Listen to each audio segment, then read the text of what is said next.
una causa penal.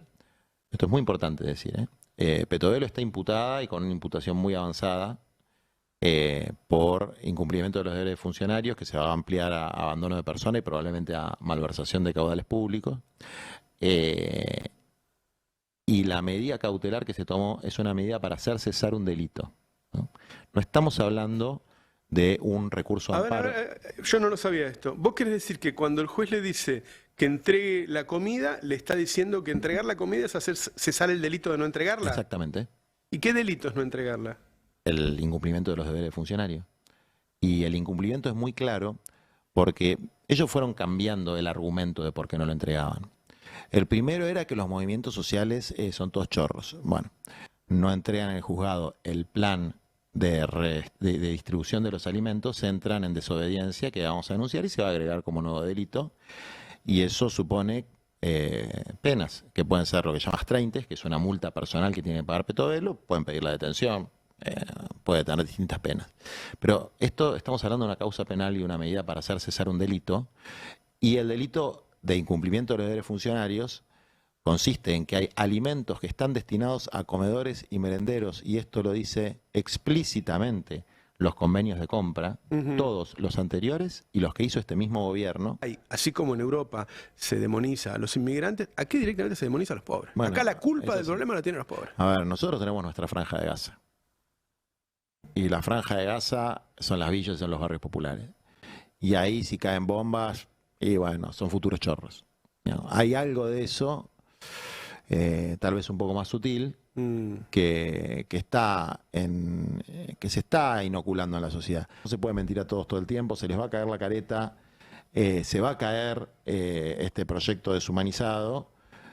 Hoy tenemos la guerra del pan, pero la batalla que viene es la de la construcción de una alternativa, donde el qué hacer desde el día número 1 tiene que ser la principal discusión. No quién lo va a hacer, sino qué hacer.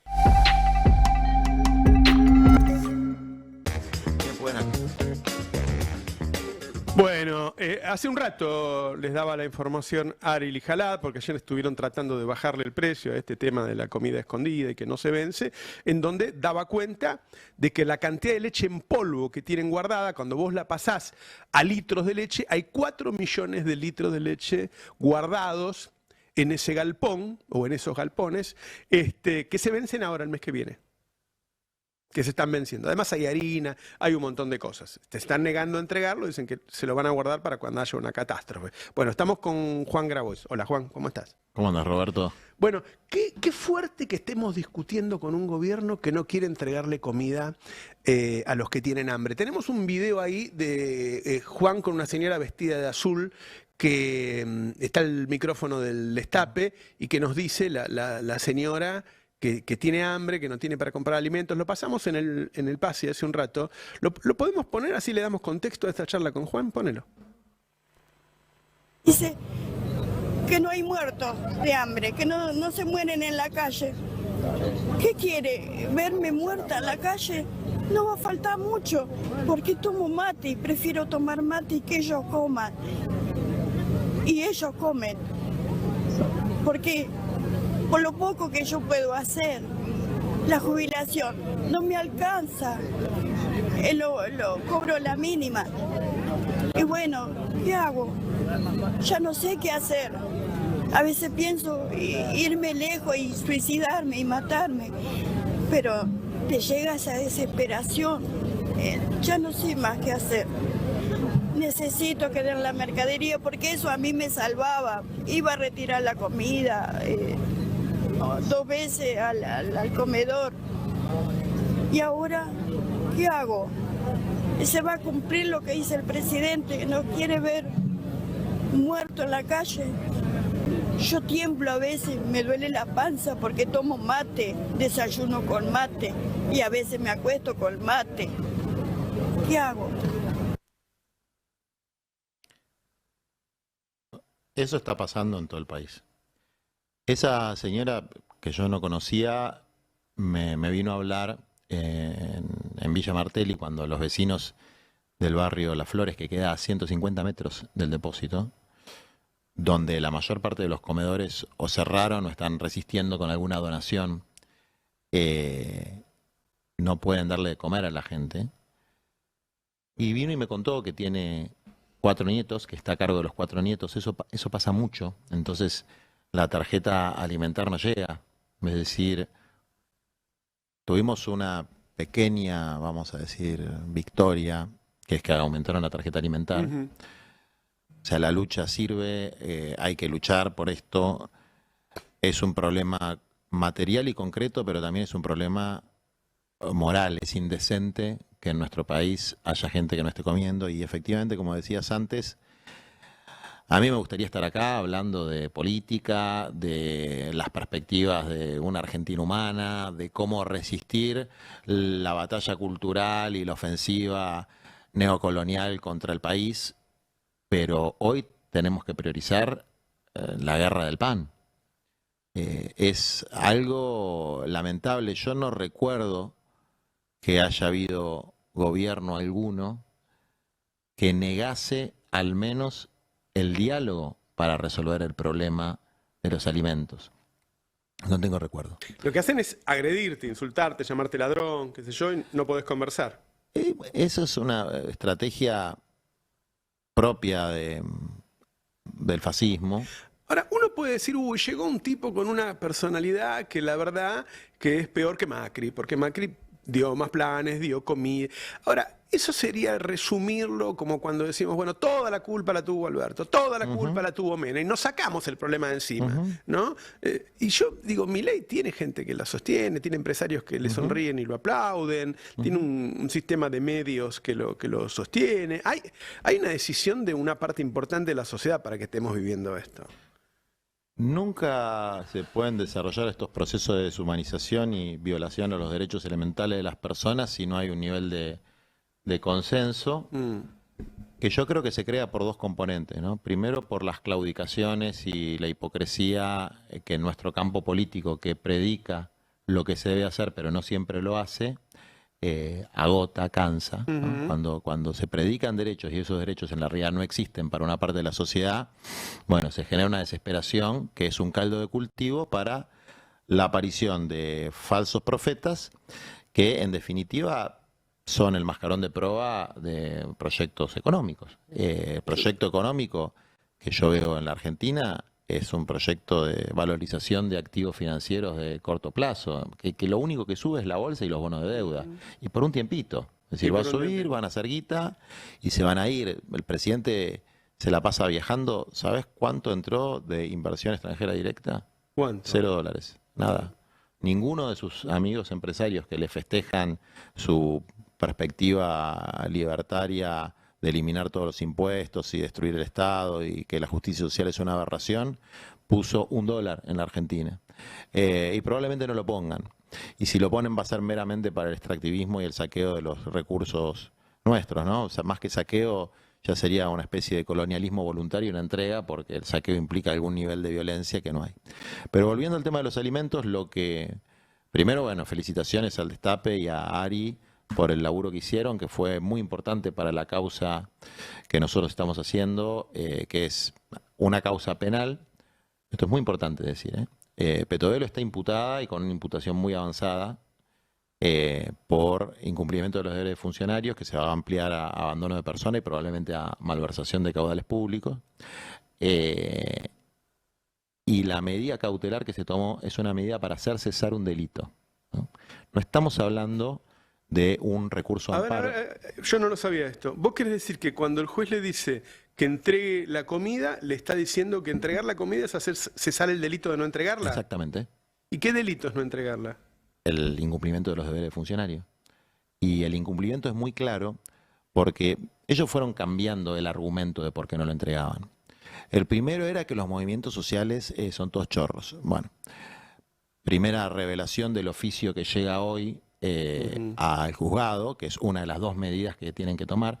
Si hoy a la 1:30, o sea, dentro de un par de horas, no entregan en el juzgado el plan de distribución de los alimentos, entran en desobediencia, que vamos a denunciar y se va a agregar como nuevo delito.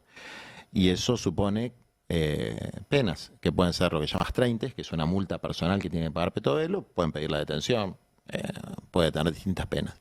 Pero esto, estamos hablando de una causa penal y una medida para hacer cesar un delito, y el delito de incumplimiento de los deberes funcionarios consiste en que hay alimentos que están destinados a comedores y merenderos, y esto lo dice explícitamente los convenios de compra, todos los anteriores y los que hizo este mismo gobierno. Y ellos primero, el argumento de que los movimientos sociales, la discrecionalidad, etcétera. Hoy sabemos que lo repartieron y hay 300.000 kilos a una organización, 300.000 kilos, a una organización social en particular. Cosa que me parece muy bien. En la medida que la organización cocina y distribuya, me parece muy bien, pero el argumento, ¿cómo es? Entonces, ¿hay una que es buena y otra que es mala? ¿O cómo es la historia? El segundo... ¿A quién se le dieron? Prefiero no decirlo, está en el texto porque no quiero subirme al patrullero, ¿viste?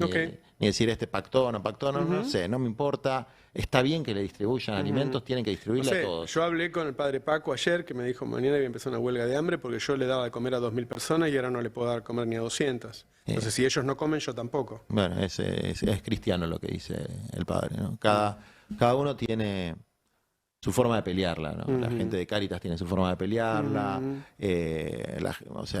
cada uno de los movimientos... ¿Por qué lo hace Petovelo? ¿Qué pensás, Juan? Yo creo que es primero, un nivel de indiferencia que se transforma en sadismo, una cuestión de clase, pero de base hay una filosofía, que es la filosofía de si tuvieran hambre estarían muertos en la calle, que es lo que dijo Milei, que básicamente también es una invitación al caos, ¿no? Porque ayer también dijo en Stanford, bueno, la gente no es tonta, antes de morir va a hacer algo. Tiene razón Milei, la gente antes de morirse de hambre va a hacer algo.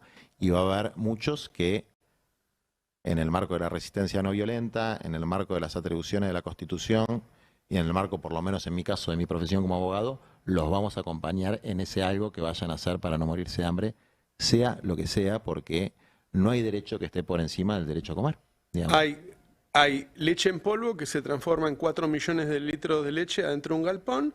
Hay una pared, una puerta y del otro lado hay gente que tiene hambre. Sí, bueno, ¿qué pensás? Y el Estado no abre la puerta y la gente, ¿qué va a hacer? Sí, pero obvio, es obvio. O sea, yo la escuchaba a la señora y te da ganas de tirar la credencial de abogado y empezar a patear la puerta. ¿Qué cree que te diga? Parece una provocación, quiero decir, ¿no? Parecía una provocación, de hecho era una provocación porque no había policías, no había nada. Era una, o sea, estaba para que la gente... Estaban solamente filmando. Una provocación.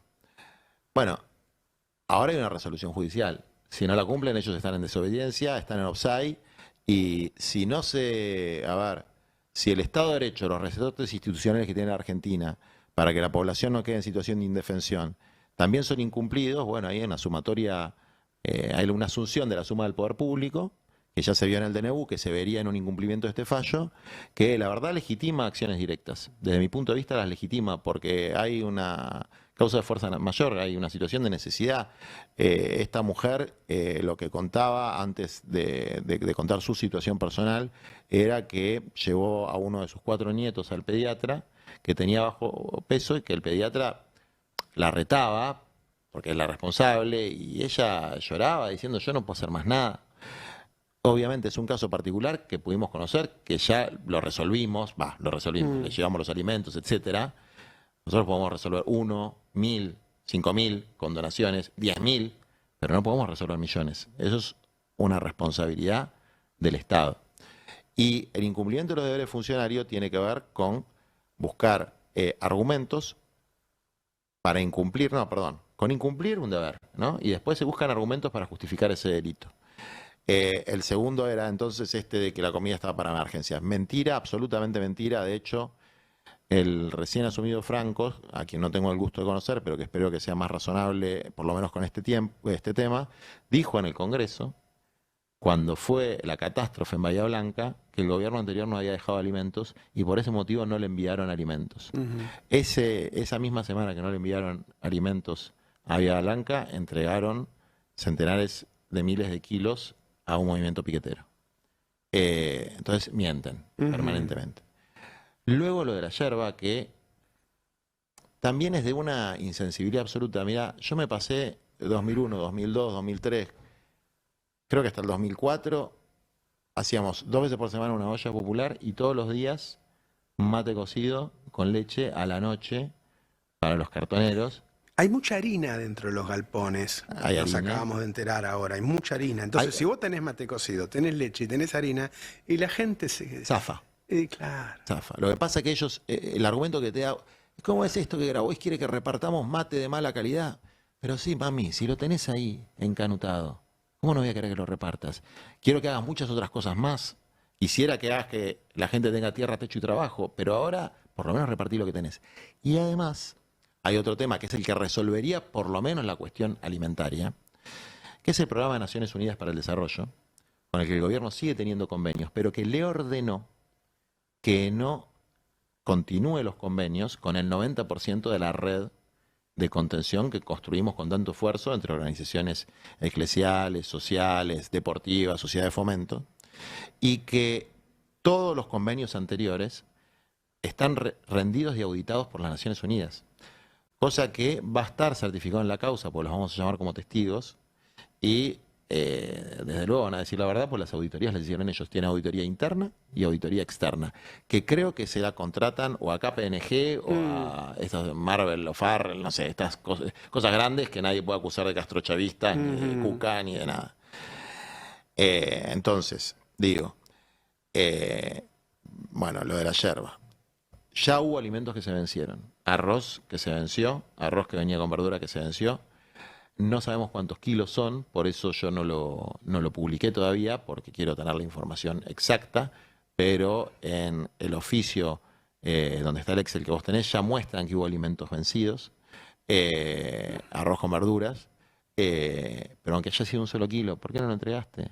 O sea, ya dejaron pudrir comida para no entregarla. Ya dejaron pudrir comida. Yo sospecho que se pudrió mucho más de lo que dicen, que eso no lo van a poner porque sería ya directamente una condena por incumplimiento de deber funcionario, que la va a tener igual a la condena, porque los incumplió igual, aunque no haya podido. Trato de imaginarme la situación, ¿no? Si cierro la puerta y me quedo y dejo pudrir la comida para no dársela al que tiene hambre y me resulta, me cuesta entenderlo. Sí, porque mira, hasta en el Evangelio está la parábola de Lázaro el pobre que comía las migajas que se caían de la mesa del rico, ¿no? Bueno, esto es un rico que no quiere ni que coman las migajas. O sea, los niveles de crueldad, bueno, el rico del Evangelio terminó en el infierno. No sé a qué círculo del infierno va a ir alguien que le niega comida que tiene. Y esa es la forma física que adopta esto, porque la comida está dentro de un galpón, entonces está ahí, decís, está ahí, a 150 metros tenés gente con hambre, ¿cómo puede ser tan mierda?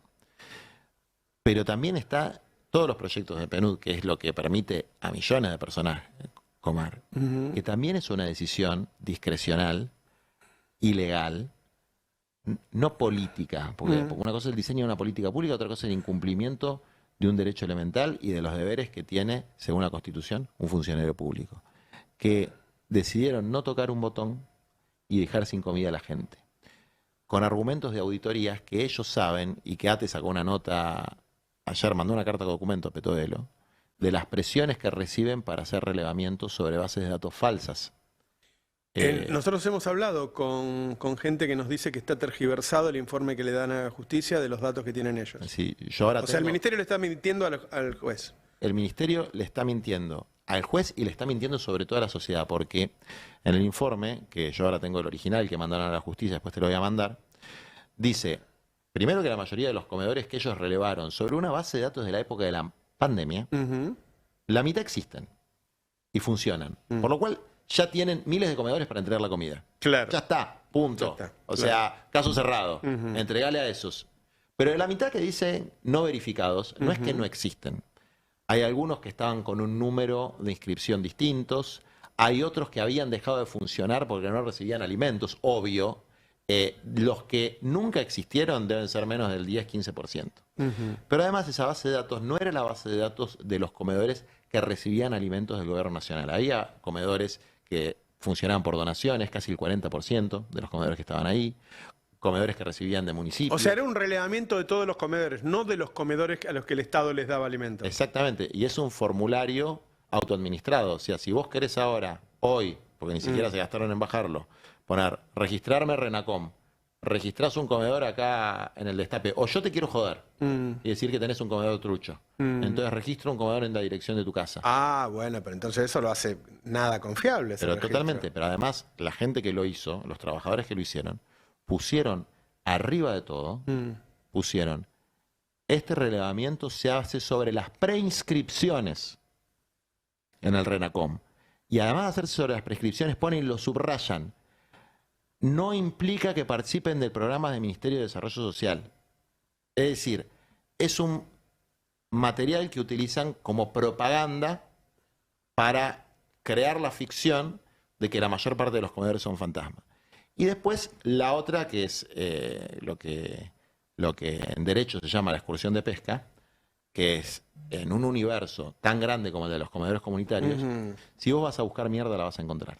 Bueno, si agarro los 100 empresarios más grandes y salgo a buscar mierda, me parece que voy a encontrar más del 50%. Sí, pero ellos no encontraron el 50% de mierda. Ellos encontraron 5 o 6 casos, 5 o 6 casos. que además hay que ver cuánto es así y cuánto no, de gente que supuestamente, y es posible que así sea, porque yo sé que eso pasa, lo escribí en 2 libros, lo he dicho permanentemente, que utilizaba eso de una manera abusiva para que las personas participan en movilizaciones o cosas por el estilo, lo cual es aberrante y además es delictivo.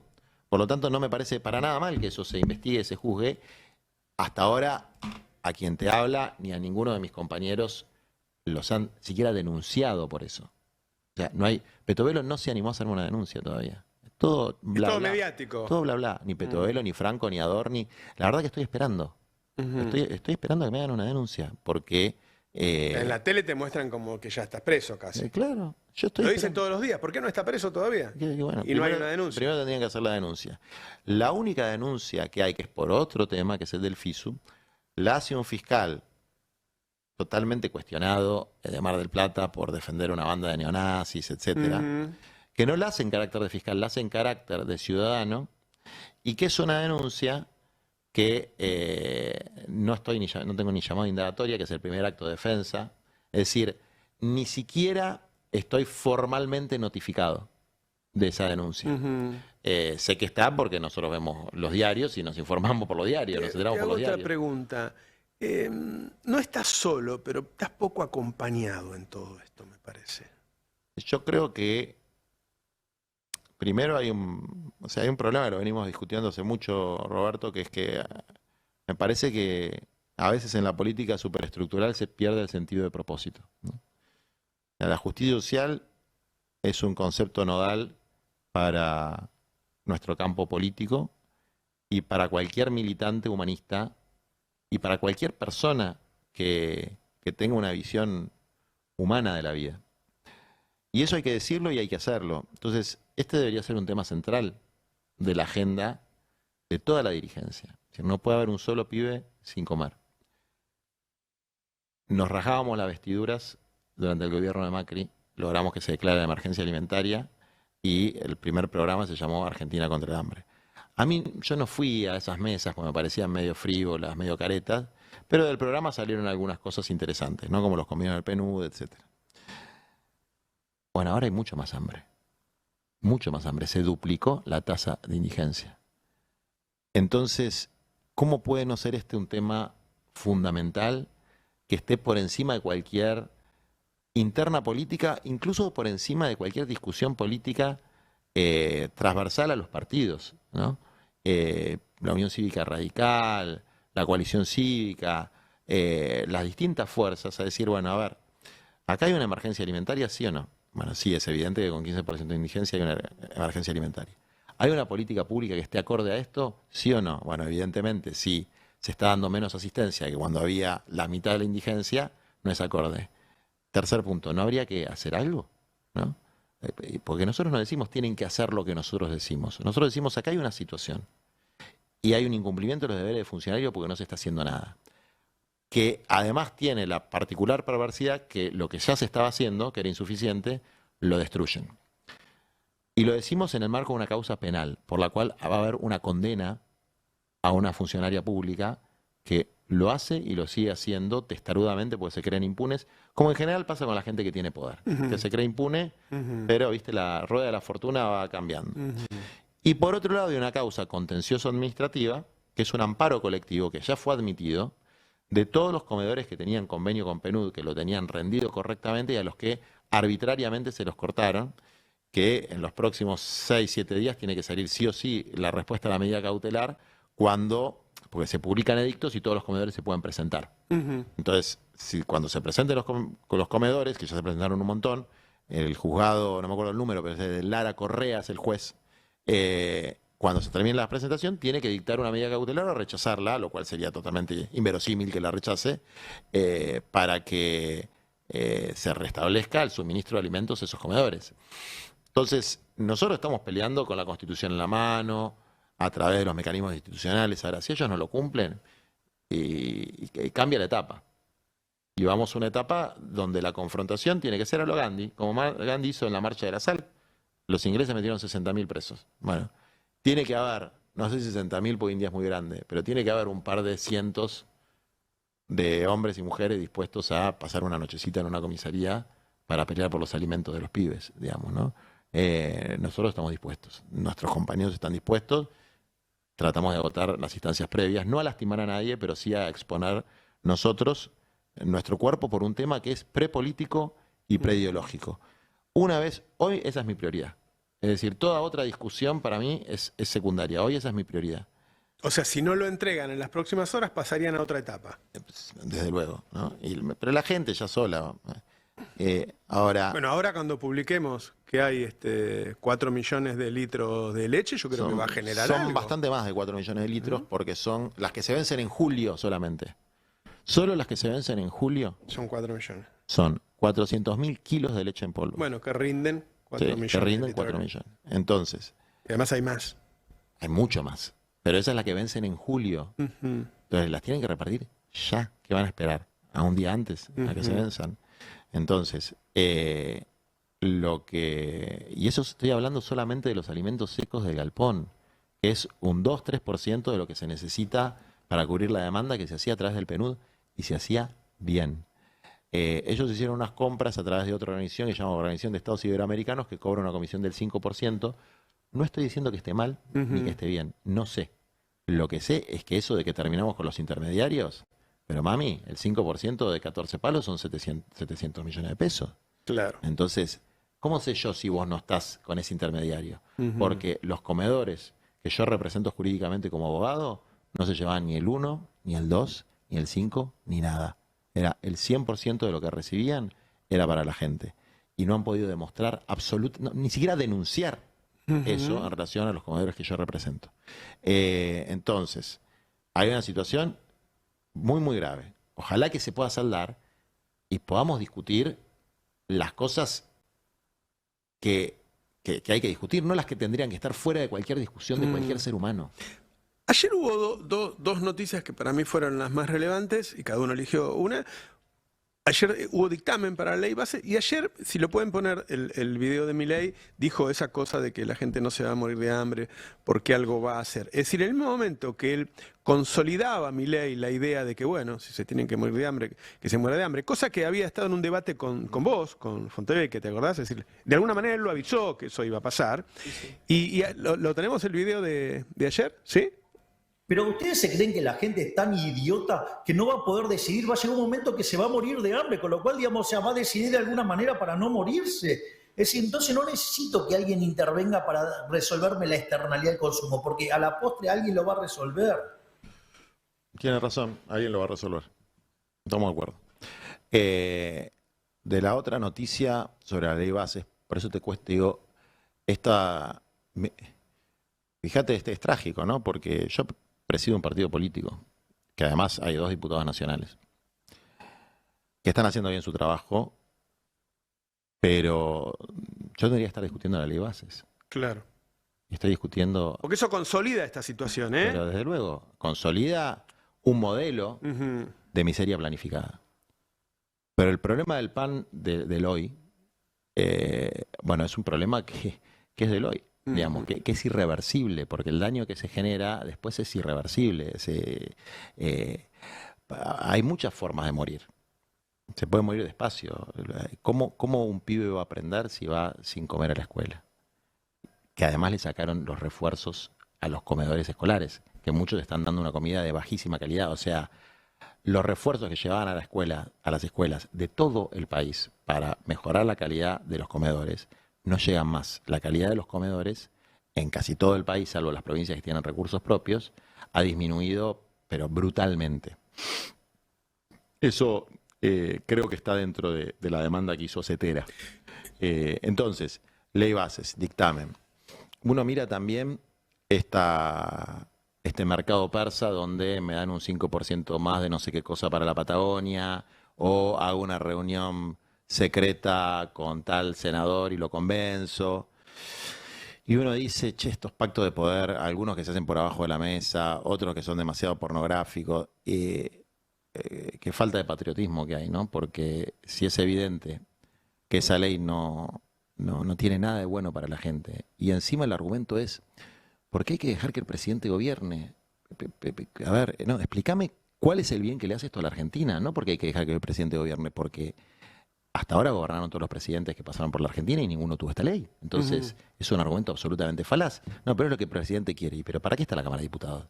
Para hacer la escribanía del presidente. Sobre todo una Cámara de Diputados donde la oposición es una mayoría abrumadora. Claro.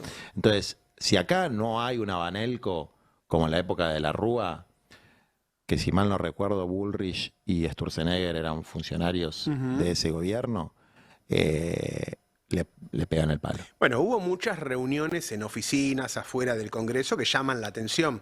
¿Por qué no entras al Congreso donde te revisan cuando entras, dejas tu nombre? Hay cosas que llaman la atención, pero lo que más llama la atención, a ver, porque esto yo siempre lo digo, si vos sabés cuáles son los intereses que defendés y tenés las convicciones firmes, te puedes reunir con cualquiera en cualquier lado. Con cualquiera.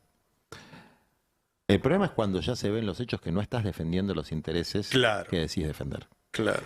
Y eso es lo que yo creo que se va a expresar en la votación del Senado. Y el dictamen, por ejemplo, tiene una cosa también innecesaria, cruel, jodida, que Itay Hackman y Nati Saracho lograron frenar en diputados, que fue la eliminación del monotributo social, que es lo que le da formalidad. No estoy seguro bien de a cuántos, pero por lo menos a 600.000 trabajadores muy, muy pobres, o sea, cuentapropistas de subsistencia, artesanos, cooperativistas, y que les permite tener acceso a la obra social a más de 1 millón de personas, pues están sus hijos también. Bueno, lo están eliminando.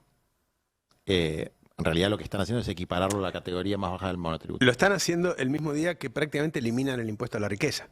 Exactamente. Entonces le están sacando la obra social a los más pobres. Van a saturar el sistema público que ellos mismos dicen que funciona mal, pero ¿cómo no va a funcionar mal si no tiene presupuesto y ahora le estás mandando 1 millón de personas más? ¿Por qué? ¿Por qué hacen eso? Y a veces cuando el otro día en Villa Martelli los periodistas les preguntaban a la gente, ¿por qué cree que hacen esto? Viste que es una pregunta recurrente. Y ya en un momento empezás a no tener respuesta a esa pregunta, ¿no? ¿Por qué hubo tantos exterminios en la historia de la humanidad innecesarios? ¿Será algo de la naturaleza humana que hace que haya gente que no valore la vida del prójimo? ¿O que los quiera ver muertos? ¿O que esté poniendo a prueba como en un laboratorio esta teoría de tirar la cuerda hasta que aparezcan los cadáveres en la calle? Yo lo que tengo claro es que nuestra obligación humana, patriótica, es civilizatoria, es por lo menos que no falte el alimento, eso como base, y pelear contra un proyecto de disolución nacional y de miseria planificada, organizando la bronca, enfrentando con los medios que la ley nos permite esta ofensiva contra la Argentina y construyendo una alternativa para que el día que el péndulo vuelva, porque siempre vuelve el péndulo, las cosas se hagan como se tienen que hacer. Es decir, priorizando al ser humano, a la familia, a los cabecitas, a los descamisados, que es en definitiva la razón de la vida de Evita, y los que admiramos a Evita, los que reivindicamos los gobiernos de Perón, no podemos tener otra razón fundamental para luchar que el destino de ese sector del pueblo argentino, que ya es mayoritario, que no puede tener estándares mínimos de dignidad. Que está absolutamente subrepresentado en todos los términos, ¿no? En la política, en los medios de comunicación, uno no escucha defender a los humildes, defender a los trabajadores, no existe la palabra trabajador, y hay, así como en Europa se demoniza a los inmigrantes, aquí directamente se demoniza a los pobres. Bueno, acá la culpa del sí. problema la tienen los pobres. A ver, nosotros tenemos nuestra franja de Gaza. Y la franja de Gaza son las villas y son los barrios populares. Y ahí si caen bombas, y bueno, son futuros chorros. ¿No? Hay algo de eso, tal vez un poco más sutil, que se está inoculando en la sociedad. Y en nuestro campo político, hablar de los pobres es piantavoto, es pobrismo, molesta hablar de los pobres, porque también toca la fibra de los fracasos de todos los gobiernos de la dictadura para acá. Así es. Que yo esto incluso lo hablé con Cristina varias veces. Hay un núcleo duro del 25% de pobreza que nunca se revirtió. Y 25% es un montón.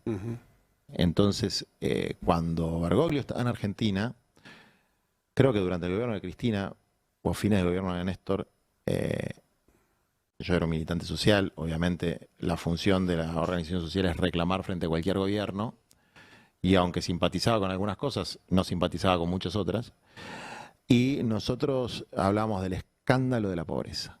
Ahora tenemos el doble. Y yo creo que parte de eso tiene que ver con no haber priorizado, no haber puesto en la agenda real, no en la agenda discursiva, este tema.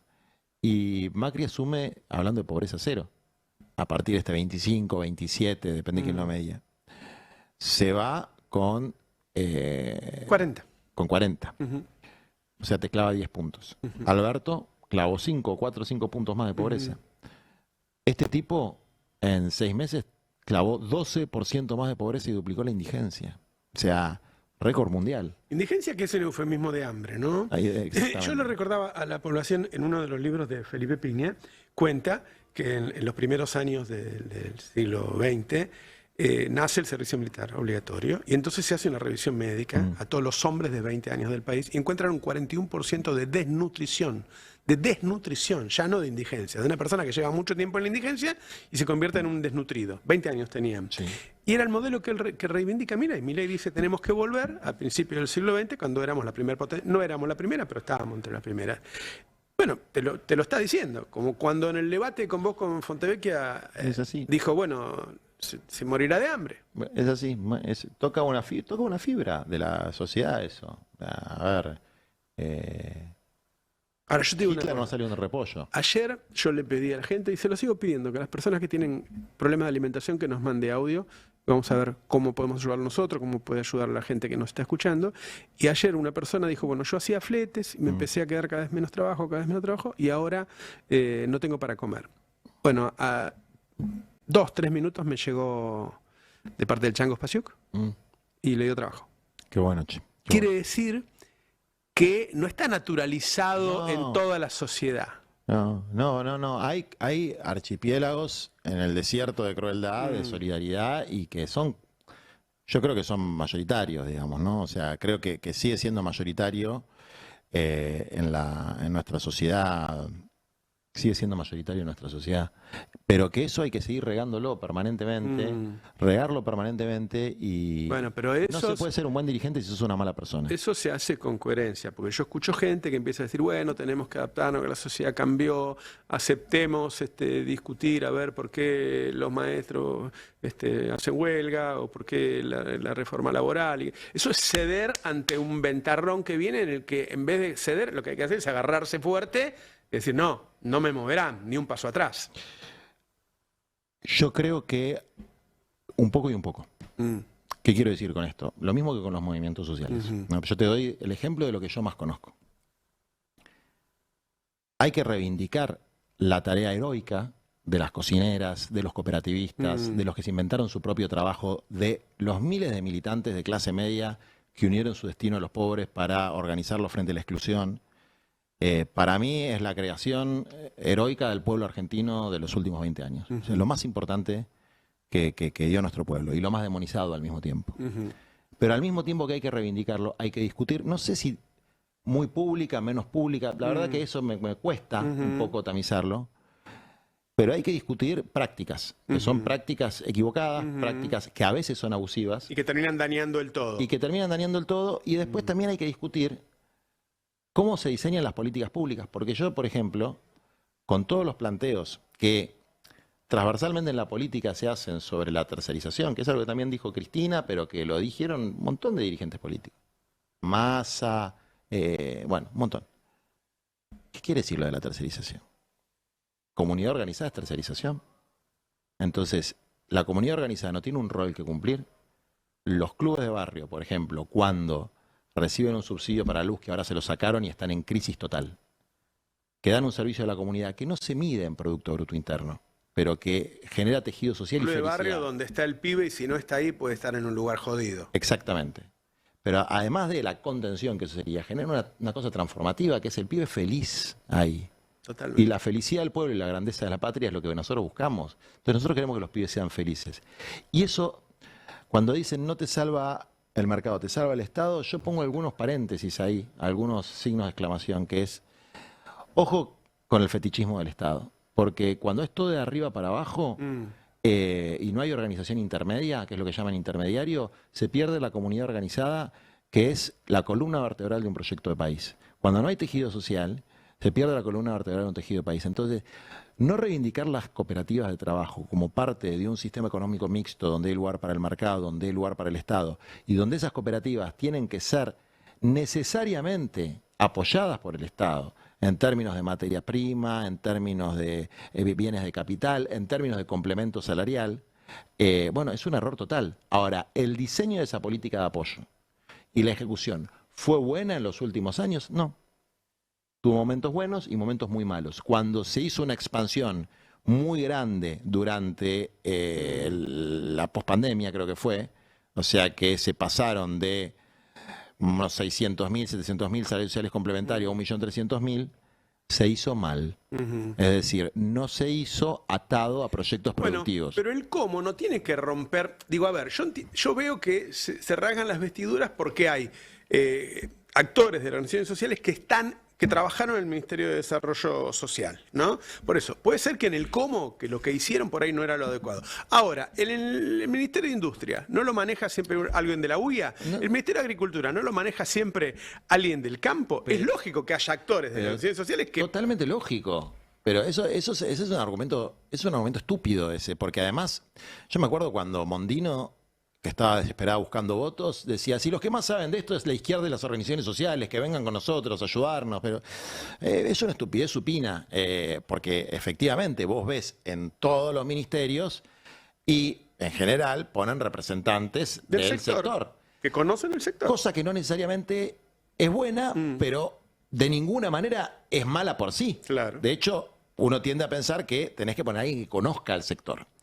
Y además no estoy diciendo que haya sido mala la implementación de la política pública por parte de los responsables de la política pública. Estoy diciendo que hubo una expansión, o sea, se utilizó un programa de fomento del cooperativismo como una forma de transferencia de ingresos. Entonces se desnaturalizó. Es decir, si vos tenés que desarrollar 10.000 cooperativas en el país que le den trabajo a 4 millones de personas, ¿no? Eso requiere, desde luego, mucho apoyo del Estado. Pero eso es una cosa. Y otra cosa es entregarle a esos 4 millones de personas un salario básico universal para que puedan comprar la comida. Son dos cosas distintas. Son dos caminos alternativos, posibles o complementarios. El problema es cuando confundís una cosa con la otra. Yo te digo una cosa, acá se dice que no hay plata para un salario básico universal, pero los bancos batieron récord de ganancias en los últimos 20 años. Que sí que la plata está. No, pero hay plata, pero además hay plata porque vos haces la cuenta y es el 2.5% del presupuesto, que es la mitad de las exenciones impositivas. Así es. Entonces no jodamos, no, plata hay, plata hay.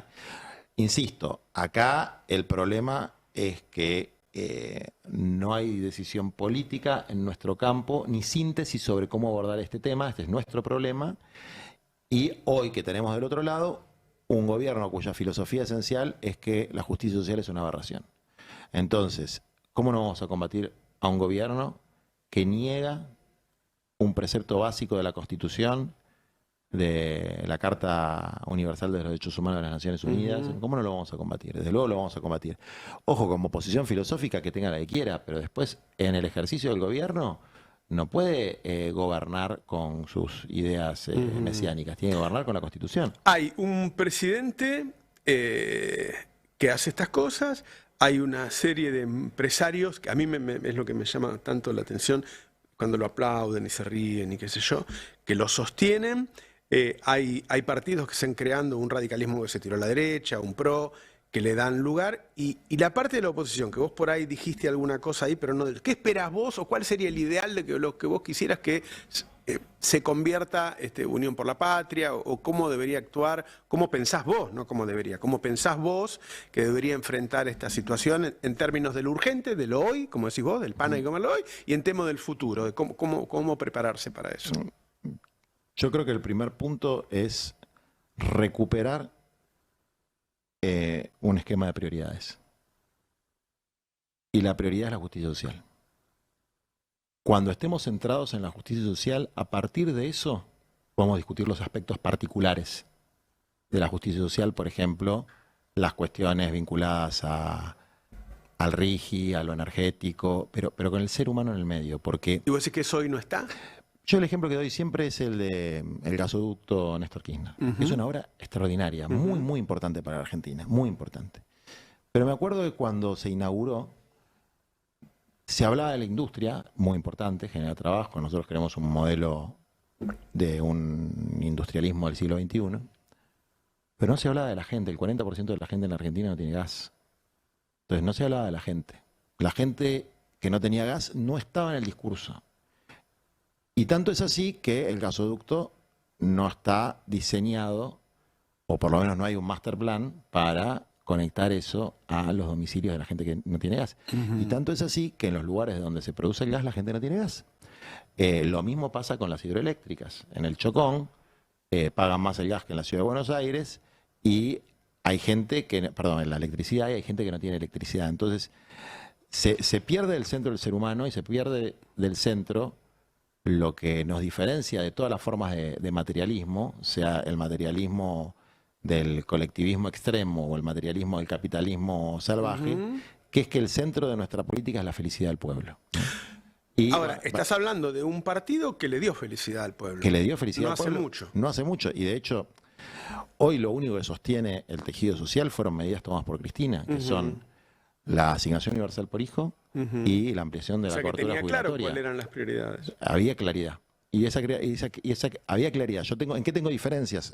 Que son diferencias que son públicas y las que se ha discutido en privado. Que hay que en ese núcleo de pobreza del 25%, sí hubo una política de ingresos que alivió la situación, pero no hubo una política de tierra, techo y trabajo. Es decir, no hubo una política profunda de abordaje de la cuestión de la vivienda, de la cuestión del acceso a la tierra, de la cuestión de la urbanización de los barrios y la cuestión de que masifiquemos las políticas de cooperativas para que los que quedan excluidos del mercado y que como producto de las tendencias globales no pareciera ser que van a ser incorporados. Incluso hay un concepto que es la elasticidad de empleo PBI, que es cuántos empleos se crean por Producto Bruto Interno, empleos registrados. Y vamos a necesitar 50 años, suponiendo que no cambia el mundo. Entonces, esto ni en los países, en Estados Unidos, la cifra de informalidad laboral, sin hablar del desempleo, de informalidad laboral, de precariedad, que oculta a los migrantes ilegales, es del 17%. Bueno, en Argentina ya estamos en un 50%, pero estamos hablando que esto sucede también en los países de alto nivel de desarrollo industrial. ¿Cómo vamos a abordar ese tema en la Argentina? Es una discusión pendiente. Entonces, ahí había un problema que tenía que ver con la dimensión subjetiva y de felicidad, que es tu inserción en la sociedad, más allá de tener un mango para comer, ¿no? Creo que con el tema de vivienda, Cristina lo reconoció a tal punto que me consta que le dijo a Alberto Fernández que el gobierno, que le dice, mira, mi gobierno tuvo estos hitos, ¿no? Tu gobierno se tiene que caracterizar por una política de vivienda. Bueno, no sucedió. Salvo la política de integración urbana, que fue extraordinaria y tan buena fue que fue lo primero que ellos decidieron destruir.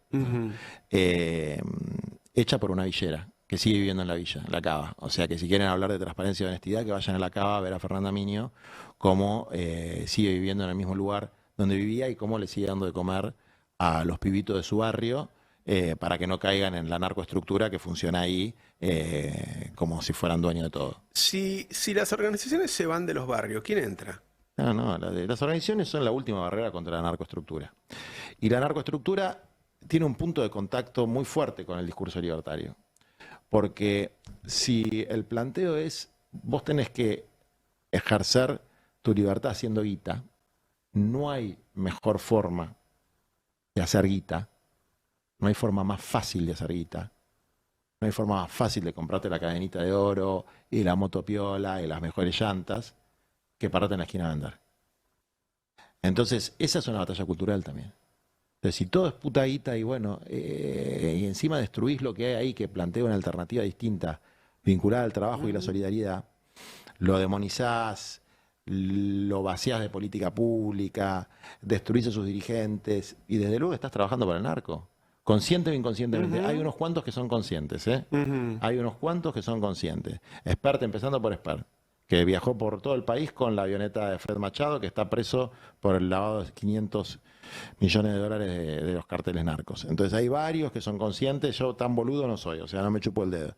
No digo que Milei lo tenga en la cabeza, pero cuando hablan de un blanqueo generalizado que también está discutiéndose en estas leyes fiscales, etcétera, etcétera, que es un blanqueo donde te dicen no me importa de dónde viene, bueno, ¿qué vamos a hacer? ¿Un paraíso fiscal de los narcos?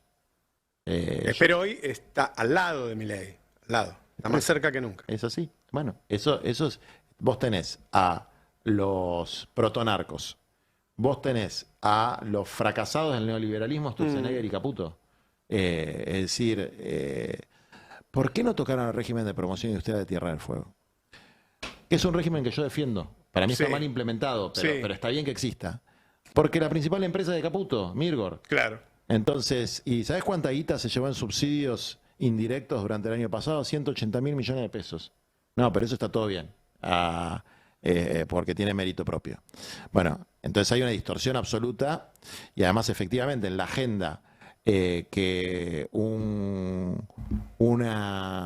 chabona o un chabón en un barrio se hayan afanado 50 kilos de comida es un escándalo, pero que esto se afane en 180.000 millones de pesos, o como ayer, que perdimos... ¿Cuánto fue? ¿400 millones de dólares por la pelotudez que hicieron de no arreglar el gasoducto cuando lo podrían haber arreglado? ¿Y eso quién lo paga?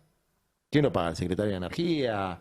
¿El ministro Caputo? ¿Quién paga esa guita que por una negligencia, una absoluta negligencia, no una mala decisión, una negligencia, perdió a la Argentina con la que se podría alimentar durante todo el año a todos los pibes del país?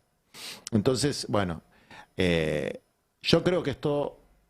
Como dice la frase atribuida a varios, a Lincoln entre otros, no se puede mentir a todos todo el tiempo, se les va a caer la careta, se va a caer este proyecto deshumanizado. Hoy tenemos la guerra del pan, pero la batalla que viene es la de la construcción de una alternativa donde el qué hacer desde el día número 1 tiene que ser la principal discusión. No quién lo va a hacer, sino qué hacer. Bueno, eso faltó claramente en 2019, que no se sabía el para qué. Exactamente. Y que... Yo lo pregunté 2 veces. Cuando me dijeron que iba a ser Alberto, pregunté para qué. Cuando me dijeron que iba a ser Massa, pregunté para qué. Pero no porque tenía nada personal contra ellos, quería saber de qué se trataba. Así es. Porque uno puede tener en un gran liderazgo, como Cristina en sus 2 presidencias, decir, bueno, yo ahí deposito una confianza. Porque vi resultados. Claro. Ya sabemos, está probado eso. Ya sabemos quién es Cristina. El resto... Acá ninguno es un genio, ¿eh? O sea, ninguno de nosotros es un genio. Ni Axel, ni Máximo, ni Grabois, ni Massa, ni... O explicamos claramente qué vamos a hacer, o no nos voten, hermano. Porque todavía ninguno demostró que reducía un 50% de la pobreza, que ninguno demostró que hacía un cambio profundo en la vida de los argentinos. Ninguno, como gobernante. Entonces, efectivamente, ahí... Y lo digo yo que tampoco soy José Humildad, digamos, no tengo mis arranques de soberbia. Hay que darse un poco un baño de humildad en la discusión sobre el proyecto futuro, sobre qué son las nuevas melodías, porque, insisto, hay que tener nuevas melodías, no solamente nuevos intérpretes. Son 2 cosas distintas. Quiero pasar unos mensajes. ¿Te quedás Sí. un poquito más? Sí, me quedo. Sí, y quiero pasarlos porque la gente está mandando mensajes y no los pasamos. Dale. Hola Navarro, buen día. Mira, mi nombre es Carlos. Yo trabajé durante 8 años en negro en una empresa demoledora. Se cortó todo el trabajo, lo que es en construcción, y nos quedamos sin trabajo. Tengo 2 nenes adoptados, uno con autismo, y soy técnico en seguridad y higiene. Estoy buscando trabajo de lo que sea, portería, seguridad de comercio. Si saben de algo, pueden una mano, se los agradecería. Bueno, por favor, vayamos guardando los teléfonos de la gente que pide, en este caso está pidiendo trabajo, así después los pasamos también en los próximos programas para que los vayan escuchando, los pasamos 2 o 3 veces y que nos pueda llamar gente que le ofrezca un laburo al que pide laburo, que le ofrezca comida, o sea, hagamos nosotros lo que podemos hacer desde este lugar. Estamos poniendo un hashtag, que eso le da, vieron, en esta época no hay que despreciar el poder de esas cosas, mantuvimos 3 días, el otro día un hashtag que era entregar la comida, y ahora, espera que hay uno nuevo que no lo encuentro, la comida se pudre, se está pudriendo la leche, el nuevo hashtag en Twitter es la comida se pudre. Más mensajes, dale. Buenos días compañeros, soy Federico Avellaneda, tengo 56 años y estoy sin trabajo. Tengo una camioneta, pero bueno, me estoy comiendo los ahorros. Y este desgobierno me destruyó el plazo fijo. Veo difícil conseguir otro trabajo. Les pido si me pueden dar una mano. Desde ya 1000 gracias. Bueno, nada. Y un abrazo de oso a los leones y gorilas inescrupulosos que votaron a un tipo con una motosierra. Son unos genios. Abrazo, compañeros. Gracias por todo. El programa es excelente. Bueno, un abrazo para vos. Vayamos separando. Después estos mensajes los vamos a seguir pasando durante el día y el que pueda ofrecer en cada caso, según la necesidad, nos vamos uniendo. Y bueno, cada uno, como hace Juan en su laburo, ¿no? Cada uno se ocupa de una parte y nosotros cumplimos con lo que podemos cumplir. Dale, alguno más. Hola Roberto y equipo, buenos días. Mi nombre es Ezequiel Pila, soy de la ciudad de Arroyo Seco. Estamos viendo su programa como todos los días y bueno, la idea de que te escuché hoy que querías que manden audio a la gente que está sin trabajo como para ver qué podías hacer vos desde la producción del programa. Bueno, yo te comento, estoy sin trabajo hace más de 4 o 5 meses fijo, estoy haciendo changa y bueno, necesitaría si me podés dar una mano. Muchas gracias y felicitaciones por el trabajo que hacen, porque la verdad que hacen más que lo político. Bueno, separémoslo y además se me acaba de ocurrir otra cosa. Yo les dije que el fin de semana voy a pensar algún sistema para sistematizar todo esto. Nosotros tenemos una bolsa de trabajo adentro de la feria, ¿sí? Vayamos sumando estas necesidades en la misma bolsa con que la gente que entra a la feria todos los días, que entra mucha gente, también pueda ofrecerles laburo ahí, ¿sí? Así que lo vamos a sumar, aunque no sean parte de los suscriptores, lo sumamos ahí. Esto se lo digo a Nicolás, a mi hijo. Gente que ofrece ayuda, ¿tenemos? A ver. Hola, buen día, Roberto y equipo, Marta de Burlingame. Me pongo a las órdenes de ustedes por si necesitan armar algo con el tema de armar bolsones de comida, alguna cosa de esas. Estoy a sus órdenes. Beso grande, gracias por todo. Bueno, gracias a vos. Ahora, luego lo llamamos. ¿Sí? ¿Ok? ¿Algún mensaje más ahora? Yo creo que todavía no hay un estallido porque el pueblo argentino es solidario. Además, yo creo que en cierta forma esa solidaridad está parando porque saben que si el pueblo sale va a haber muertes. Pero ¿hasta cuándo van a aguantar? Como dijo Milei, algo van a hacer. Y algo tenemos que hacer. En fin, no sé. Bueno, lo seguimos pasando luego. ¿Hay alguno más que tiene que ver exactamente con lo que yo... A ver. Buen día, Navarro, ¿cómo andás? Ale de Seiza. Mira, Navarro, ya hace 2 meses me jubilé. Pensaba laburar solamente 2 o 3 veces a la semana. Y tengo que seguir laburando toda la semana, Navarro. Y a mí me duele el cuerpo ya. Vos sabés que el trabajo de empleada doméstica te caga con el tiempo, te duelen los brazos, la cintura, todo. Y sin embargo tengo que seguir trabajando porque no me alcanza la plata. Y escuchar ayer a ese muchacho me partió el alma. Bueno, te mando un abrazo, Navarro. Besos. Bueno, un abrazo grande. Lo vamos a separar también este teléfono a ver cómo puedo ayudarla. Yo en el caso mío, por ejemplo, que hace 25 años que trabaja la misma persona, le puse una ayudanta más joven. Eso hice. ¿Viste? Mantiene el trabajo y pongo a alguien que haga porque ya hay cosas que no la puede hacer. Está cansada. Mira, yo quiero hacer una reflexión sobre esto. Me hace acordar mucho de la época 2001, 2002, 2003, que había programas en que se hacía este trabajo, ¿no? Y que algunos que están ahí, genios de la política, dicen, bueno, pero eso no sirve para nada, porque conseguís 1 o 2 puestos de trabajo. Sirve mucho. Primero porque cada persona, es un fin en sí mismo. Y además porque genera una onda expansiva, la solidaridad. Es decir, la batalla cultural de ellos está bien orientada. Es negar la solidaridad como un valor y plantear que básicamente es un curro. Así que todos los que ejercen de manera sistemática la solidaridad están en un curro. Si no, no lo harían. Si no, estarían pensando en su propio culo. No pueden estar pensando en los demás. Eso es el mensaje central. Y lo que hay que hacer es un contramensaje. Vos fijate que hay ONGs incluso que son medio impolutas, ¿no? Porque están vinculadas a sectores empresarios, etcétera. Muy buena gente, Techo, por ejemplo, que trabajan muy bien. O Argentinos por la Educación, que trabajan muy bien. En general están vinculadas a sectores empresarios, a pibes de sectores medios altos, etcétera. Pero no se los escucha mucho últimamente. Y no los estoy acusando de no hablar. Digo, hay una estigmatización de la solidaridad. Entonces es difícil salir a decir, nosotros apoyamos las brigadas educativas de Patria Grande, por ejemplo, que trabajamos con Argentinos por la Educación. O nosotros vamos a firmar el amparo por la política de integración urbana que trabajamos con Techo. Ayer o anteayer ganó el premio Ana Frank, que es un premio que no da una organización castrochavista, sino la Fundación Ana Frank, las brigadas educativas de Patria Grande de San Juan, por el trabajo que hicieron. Y vos decís, todos estos pibes que van a dar clase, ¿cómo vas a juntar más pibes si el mensaje que les bajan es que le están robando a los pobres?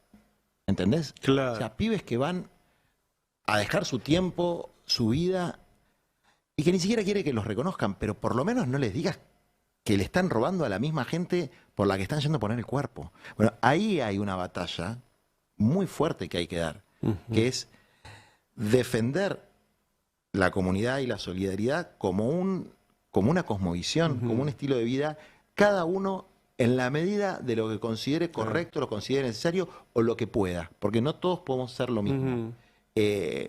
Siempre me acuerdo de las palabras del padre Mujica, que le pedía perdón a Dios, decía, me hizo acordar Paco, perdóname porque yo puedo hacer huelga de hambre y ellos no, porque siempre pasan hambre, ¿no? Perdóname por haberme acostumbrado a las aguas servidas, porque yo puedo salir de este barrio, ellos no. Yo sé que siempre voy a tener la heladera llena, porque vengo de una familia acomodada, digamos, que yo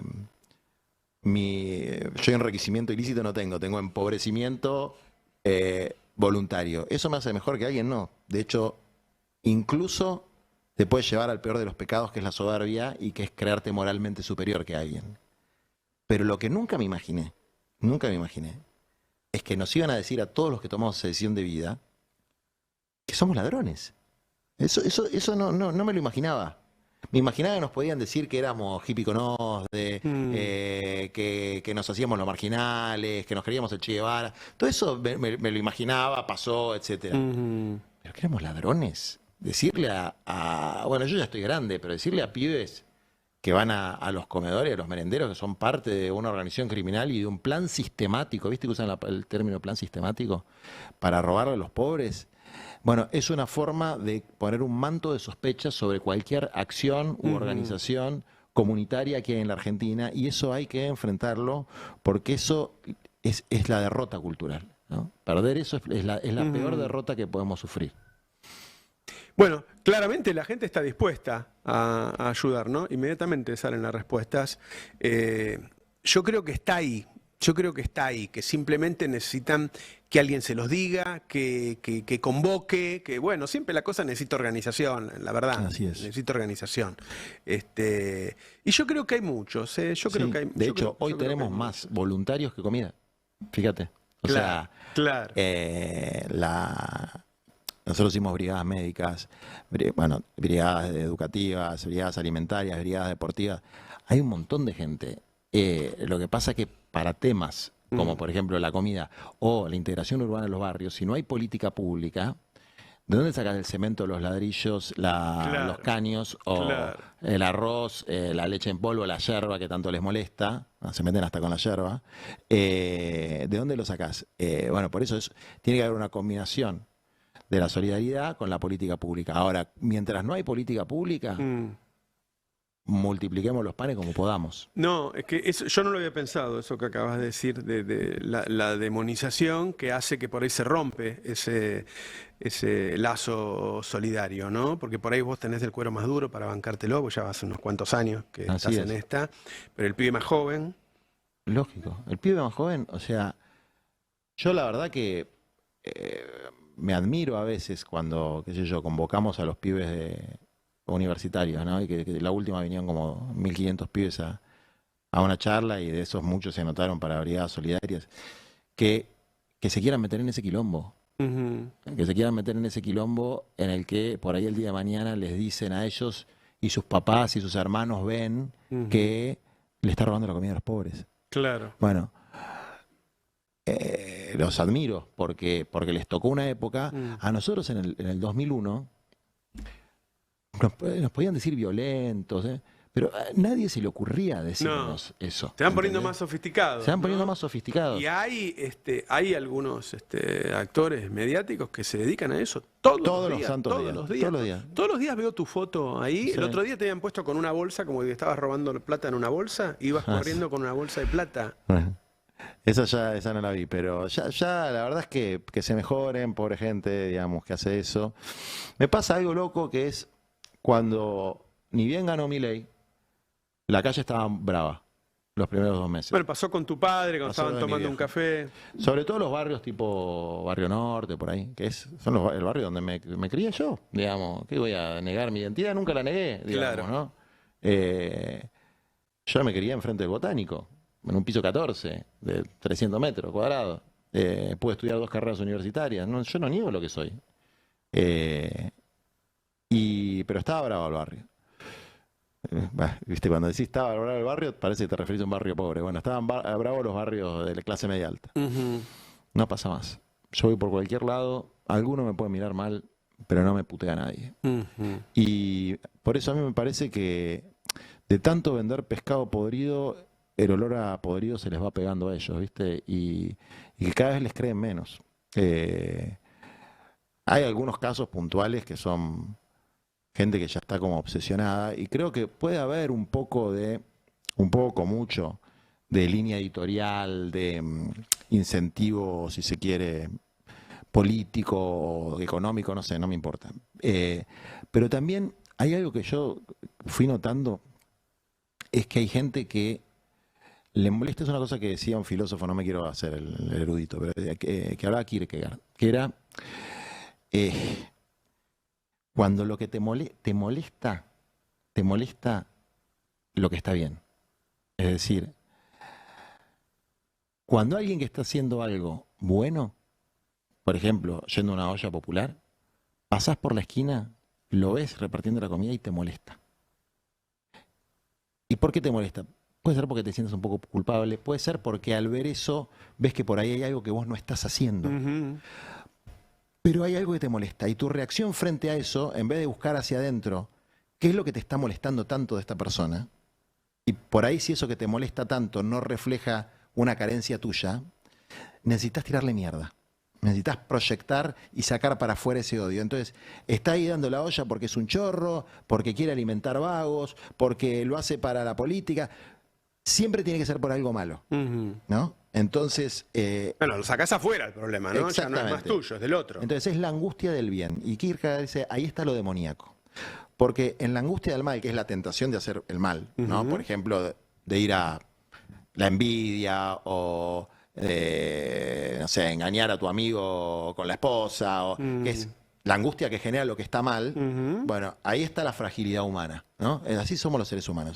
Pero la angustia del bien, es decir, la angustia de las cosas que son buenas, que están bien, ahí está lo demoníaco, ahí es cuando te gana el mal espíritu y es cuando no podés tolerar ni podés concebir que alguien que exista gente, 1, 2, 1000, que hagan cosas sin estar especulando con qué se afanan, con qué no se afanan. Entonces, necesitan crearse esa realidad ficcional donde, sea yo, sea cualquier otro, nos estamos llevando un bolso de plata, porque si no, no pueden aceptar su propia cosmovisión, ¿no? Entra en una contradicción muy... Y yo creo que ahí hay un tema que hay que discutirlo. Son cosas que son complejas, son profundas, que no entran en un tuit, pero que tienen que ver con las cosas que nos está pasando como sociedad. Pero no, digo, es tan fuerte esto. A mí no me había pasado en ninguna época que apareciera tanta gente a decirme en la radio que no tiene para comer. No sé por qué, no digo, porque hubo épocas, en 2001 también había mucho hambre, por ahí hoy la gente se atreve más a decirlo. Me generan muchas cosas. Primero, viste cuando decís, bueno, uno de acá puede ayudar a 2, a 5, a 20 y no mucho más. Pero también me genera que yo me siento que fracasé en lo general, o sea que estuve tratando todos estos años de ayudar a que el país esté mejor y está mucho peor, y como yo fui parte de eso, me genera una gran frustración. Sí. Por eso cuando yo discuto, que quiero que discutamos las cosas que sucedieron para que no nos vuelvan a pasar, y se enojan conmigo porque no hay que discutir y qué sé yo, no hay que poner en duda nada, pero yo lo digo, no estoy diciendo que el otro tiene la culpa, sino que yo fui parte de todo eso. ¿Sí? Creo que compartimos ese sentimiento de frustración. Creo que todos tenemos ese sentimiento de frustración y eso hace que nos peleemos tanto, porque... Bueno, es que después yo soy cabrón, ¿entendés? Y viste que salto enseguida y entonces digo las cosas que no le debería decirlas. La otra vez pedí disculpas por la forma que tengo yo. Pero en el fondo es que yo me siento culpable de que mi parte que tenía que hacer... fui cómplice es una palabra muy fuerte, fui parte de ese fracaso. Bueno, es una frustración y yo creo que también hay que procesar y elaborar esa frustración porque uno puede asumir una actitud totalmente defensiva y reivindicar críticamente todo lo que hizo. Uno puede también asumir una actitud masoquista y decir todo lo que hicimos estuvo mal. Bueno, todo en su medida y armoniosamente, decía el general. Ni todo lo que hicimos estuvo mal, ni hay que defender lo indefendible. Hay que mejorar, porque ni el peor de nuestro campo hubiese dejado a la gente sin comida teniendo los galpones llenos de comida. Así es. Juan, te agradezco mucho esta charla. ¿Sí? Ya venimos una tandita y ya pronto además está Adrián Murano ahí esperando. Le pido a todos los productores y a todos los conductores, por favor, que vuelvan a pasar estos mensajes que ya han pasado para que la gente los